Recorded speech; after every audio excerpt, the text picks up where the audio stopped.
वितरतु नितरां सम्पदं श्वेतरश्मिः।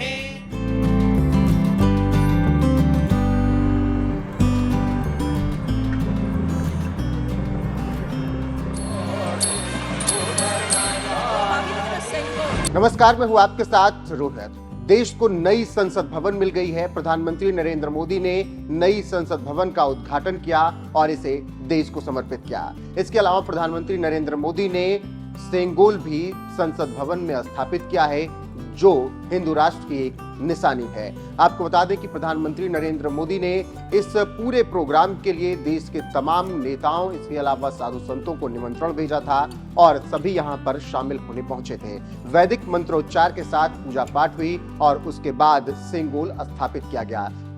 इसके अलावा प्रधानमंत्री नरेंद्र मोदी ने अंत में संबोधन भी दिया और उन्होंने तमाम बातें कही हैं। सुनाएंगे कि क्या कुछ कहा है प्रधानमंत्री नरेंद्र मोदी, लेकिन उससे पहले आपको बताएंगे कि उत्तर प्रदेश के मुखिया योगी आदित्यनाथ ने नई संसद भवन को लेकर क्या कुछ बयान दिया है। गौरतलब है कि योगी आदित्यनाथ की जिस तरीके से छवि है वो फायर ब्रांड वाली रही है। लगातार हिंदू राष्ट्र को लेकर वो अपनी आवाज बुलंद करते रहते हैं, सनातन धर्म को लेकर वो बातें करते रहते हैं। ऐसे में जब सीएम योगी आदित्यनाथ नई संसद भवन के उद्घाटन के समारोह में पहुंचे तो उसके बाद उन्होंने जो नजारा देखा, उसके बाद उन्होंने अब एक ट्वीट किया है और नई संसद भवन को लेकर उन्होंने धन्यवाद दिया है। इसके अलावा उन्होंने उत्तर प्रदेश की भी तारीफ की है और बताया है कि भदोही के गुणवत्ता वाले कालीन भारतीय लोकतंत्र के मंदिर में बिछाए गए हैं और इनकी शोभा बढ़ा रहे हैं। योगी आदित्यनाथ ने ट्वीट करते हुए लिखा है, उत्तर प्रदेश के जनपद भदोही की विश्व स्तरीय गुणवत्ता से युक्त कालीन भारतीय लोकतंत्र के मंदिर नए भारत के नए संसद भवन की शोभा बढ़ा रहे हैं। ये प्रदेश के समृद्ध शिल्प जगत और सभी वासियों के लिए अत्यंत गर्व का विषय है। अपने अद्वितीय शिल्प से प्रदेश को गौरव भूषित करने वाले हमारे रचनाधर्मी कारीगरों को हार्दिक बधाई और उनका अभिनंदन।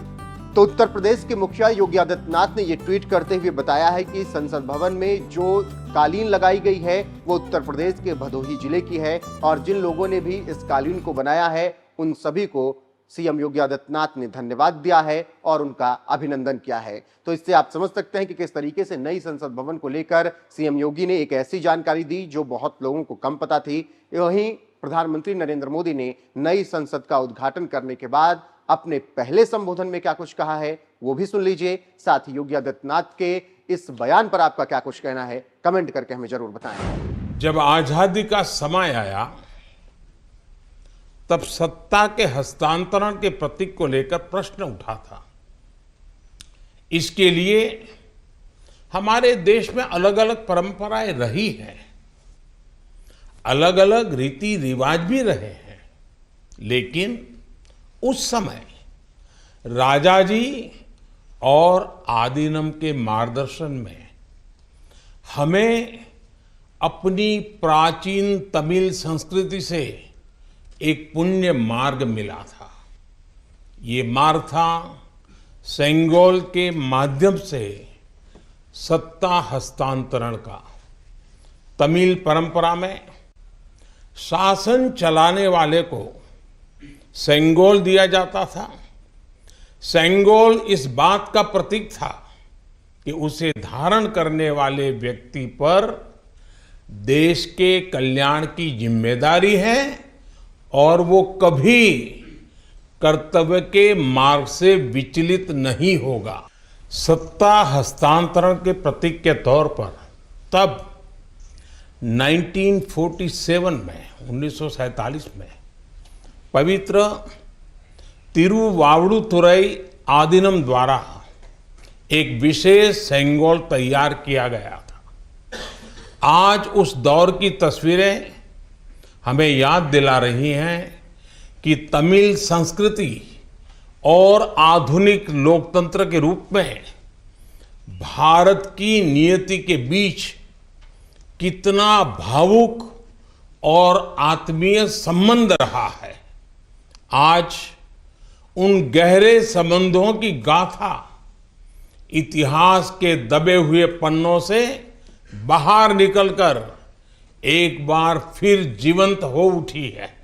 इस पवित्र सेंगोल का महत्व सिर्फ इतना ही नहीं है कि ये 1947 में हस्तांतरण का प्रतीक बना था। इस सेंगोल का महत्व इसलिए भी है क्योंकि इसने गुलामी के पहले वाले गौरवशाली भारत से, उसकी परंपराओं से स्वतंत्र भारत के भविष्य को कनेक्ट कर दिया था। अच्छा होता कि आजादी के बाद इस पूज्य सेंगोल को पर्याप्त मान सम्मान दिया जाता, इसे गौरवमय स्थान दिया जाता। लेकिन ये सेंगोल प्रयागराज में, आनंद भवन में वॉकिंग स्टिक यानी पैदल चलने पर सहारा देने वाली छड़ी कहकर प्रदर्शनी के लिए रख दिया गया था। आपका ये सेवक और हमारी सरकार अब उस सेंगोल को आनंद भवन से निकाल कर लाई है। आज आजादी के उस प्रथम पल को नए संसद भवन में सेंगोल की स्थापना के समय हमें फिर से पुनर्जीवित करने का मौका मिला है। लोकतंत्र के मंदिर में आज सेंगोल को उसका उचित स्थान मिल रहा है। मुझे खुशी है कि अब भारत की महान परंपरा के प्रतीक उसी सेंगोल को नए संसद भवन में स्थापित किया जाएगा। ये सेंगोल इस बात की याद दिलाता रहेगा कि हमें कर्तव्य पथ पर चलना है, जनता जनार्दन के प्रति जवाबदेह बने रहना है। पूज्य संतगण, हम सभी जानते हैं कि हमारे स्वतंत्रता संग्राम में तमिलनाडु की कितनी महत्वपूर्ण भूमिका रही है।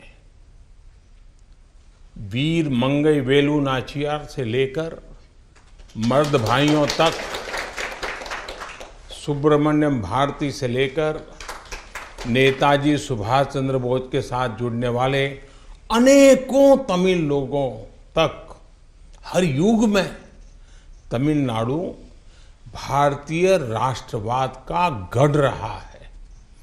तमिल लोगों के दिल में हमेशा से मां भारती की सेवा की, भारत के कल्याण की भावना रही है। बावजूद इसके ये बहुत दुर्भाग्यपूर्ण है कि भारत की आजादी में तमिल लोगों के योगदान को वो महत्व नहीं दिया गया जो दिया जाना चाहिए था। अब बीजेपी ने इस विषय को प्रमुखता से उठाना शुरू किया है। अब देश के लोगों को भी पता चल रहा है कि महान तमिल परंपरा और राष्ट्रभक्ति के प्रतीक तमिलनाडु के साथ क्या व्यवहार हुआ था।